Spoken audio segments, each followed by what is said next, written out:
बिस्मिल्लाहिर्रहमानिर्रहीम अस्सलाम वालेकुम। तुसी मेरा YouTube channel Chaudhary Mohsin vlog देखते पे हो। जिस तरह तुहानू पता है कि अज साडे इलाके दे विच माशाअल्लाह बादल बहुत ज़्यादा आ गए ने। लगता है कि हुण सर्दी का जिहड़ा ना रुझान भी थोड़ा कम हो जाएगा। तो मैं सोचा कि अज अपने दोस्तों के नाल वाइटी के दोस्तों के नाल अज का अपना माहौल भी शेयर करदा कि लगता है कि हुण बारिश वगैरह आ जाएगी ना तो गाँव के सर्दी बहुत ज़्यादा कम हो जाएगी। तो ये मेरे रस्ते का माहौल सी। तो मैं क्या चलो अज अपने दोस्तों के नाल अपनी वाइटी के दोस्तों के नाल अज अपने गाँव का माहौल भी शेयर करदा क्योंकि उन्हें ट्राली ट्रैक्टर गुजरिया तो बहुत ज़्यादा शोर हो रहा सी। तो मैं क्या चलो अज अपना थानू थोड़ा जिहा अपने रस्ते का माहौल भी दिखावां। तुसानू अगर मेरी वीडियो अच्छी लगे तो लाइक करो तो सबसक्राइब करो ताकि हर नवी आने वाली वीडियो नोटिफिकेशन तुहाडे तक पहुँच सके। हुण सुबह सुबह जिहड़ा ना लोग गाँव दे विच अपने चारा वगैरह तो अपने जानवरों वास्ते डेली रूटीन के मुताबिक काम शुरू कर लेंदे आ क्योंकि हुणे भी कोई चारा वगैरह वड्ढण आया होया सीगा। हुणे माशाअल्लाह बड़ा खूबसूरत एक बछड़ा रोड के उपर खड़ा सी। तो मैं क्या चलो इनू भी अज जिहड़ा ना अपनी वीडियो दे विच शामिल कर ला। देख कितना शरीफ आदमी है, मतलब शरीफ बछड़ा वा के रोड के उपर खड़ोता ना अगे पिछे हिल रहा वा। हाँ की मसला तेनू कन हिला रहा वा। ये हुण मैं तुर के जा रहा सी शहर। अज मैं अज सोचा कि ना अज सारा जिहड़ा ना तुहानू रस्ते का अपना माहौल भी दिखाना वा तो अपना सारा जिहड़ा खेतों की थोड़ा विजिट भी करवावांगा। अज सुबह सुबह मैं जिहड़ा ना सारा मेरा दिल किया कि ना अज सड़क पर मौसम बहुत प्यारा सी क्योंकि बारिश होने वाली है। तो पिछे भी एक ट्राली ट्रैक्टर आ रहा वा तो ट्राली ट्रैक्टर जो कोलों गुजरदा ना ये हुंदा साडे गाँव का माहौल।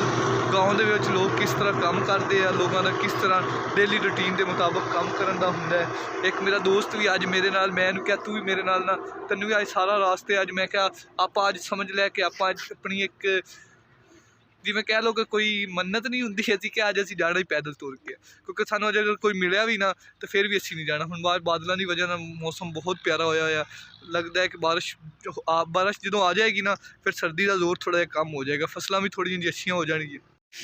ये हुण सुबह सुबह रोड के उपर ना बकरियां का देखो की हाल होया है सर्दी की वजह नाल क्योंकि एक तो इन्हों मन लगता भुखा नहीं मारिया हुई तो दूसरा इन्हों का देखो हालात की होए। ये इन्होंने लोगों ने लकड़ियाँ वगैरह रखी हुई अपने जलाने वास्ते। तो कैसा माहौल है गाँव का तुसी मैनूं दसना जरूर है कि गाँव का माहौल तुहानूं कैसा लगा। ये गाँव मझ आ, तुहानूं जिद्दां पता मझ आ, मझां दे बारे तुहानूं बड़ा इलम होएगा। ये गाय आ, ये छोटी जी कट्टी है, ये भी रोड के उपर बन्नी हुई सी लोगों ने क्योंकि लोग अजकल धुप्प की वजह क्योंकि बादल बहुत ज़्यादा होए हुए हैं तो बादल की वजह सर्दी अजकल बहुत होंगी है। तो सर्दी की वजह लोग ना रोड के उपर जानवर वगैरह बन देंगे। बहुत ज़्यादा माशाल्लाह ताकतवर मझ है, तो नज़र आ रही होनी। ये नहर आ कि जी साढ़े घर के कोलों गुजरती है रोड के उपरों क्योंकि इस रजवाए असी पानी वगैरह अपने खेतों वगैरह लगाई दा वा क्योंकि अजकल तो बंद होने के बावजूद लोगों ने फिर भी इनू मैनेज किया है, इस्तेमाल करते हैं क्योंकि लोग अपने जानवर वगैरह बन लेंदे हैं। ਇਹਦੇ चो पानी पिलाते हैं, ये पानी पीने वाला वा गंदा पानी है। सर्दियों में नहर जाती सुक तो लोग बन्नण लग पैंदे अपने जानवर। देखो कितना प्यारा माहौल सुबह सुबह का जिहड़ा ना मंजर तुहानूं मैं क्या दिखावां। तुहानूं देख के ज़रूर अच्छा लगेगा, अगर अच्छा लगे तो लाइक तो सबसक्राइब ज़रूर करियो।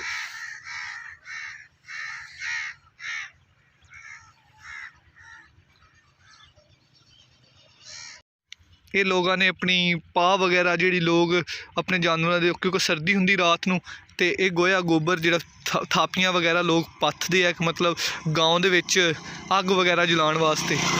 देखो कि गाँव का माहौल कुछ अजीब किस्म का ही होंदा है कि ये सारा साडा गाँव है तो गाँव जिहड़ा साडा है ना सानू बहुत ज़्यादा पसंद आ क्योंकि गाँव च रहना भी सानू बड़ा पसंद आ। असीं गाँव की हर चीज़ नूं जिहड़ा ना मैनेज करीदा वा।